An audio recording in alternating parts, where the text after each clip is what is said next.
Pine is a passion project by the Dutch-based group Twirlbound, which has been developed for over 4 years now. It was announced for the Nintendo Switch back in the March Nindies showcase, and that is where I first caught sight of the critique.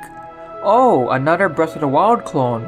With the release of another trailer in September, I've seen the same critique pop up again. So I thought, why is Pine being dismissed solely as a Breath of the Wild clone or a poor man's Zelda? Is it because it's an open world game based in a world dominated by ecosystems and nature, or because the hero wields a sword? I am sure the game draws some influence from Breath of the Wild, but to dismiss it simply as a clone robs Pine of what truly makes it special, which is what I'll be explaining in this video.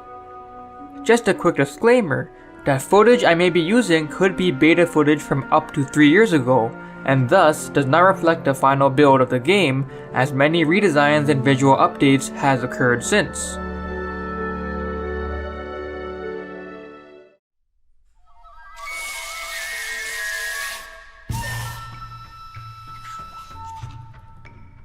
Breath of the Wild's main identity was rooted in going back to its roots and truly becoming an open-ended experience. Exploring was the priority for Nintendo, going anywhere whenever you want with any set of weapons and item combinations. Pine's identity is much different. Yes, it is an open world game, but that is not how they are selling the game on. Pine's main catchline is their story becomes yours, which explains that the game's simulation aspect is what makes the world enticing. You are one of the last few humans who in this ecology are at the bottom of the food chain. The hero Hugh is responsible for trying to rectify that. But he can only do that by creating relationships with other species. This defines the game right here. You have the freedom to pick your friends and enemies, and your choices determine how the world around you forms. And I mean that literally, as villages could form at completely different places for each person based on the actions they've made.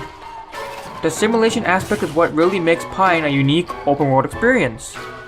These relationships with the species have a lot of depth to them. For example, you can make trading partners with them, and once you become allies, you can order them to attack enemy bases.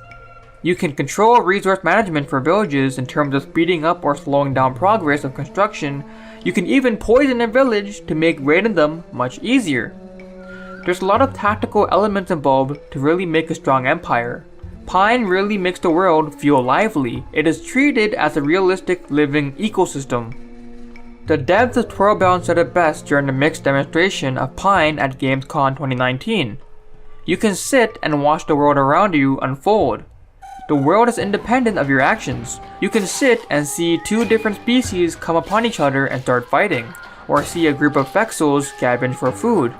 Each species need resources to live. When you start taking their resources, it affects the prosperity of that species. It really makes you think about how powerful your decisions are and the consequences of them.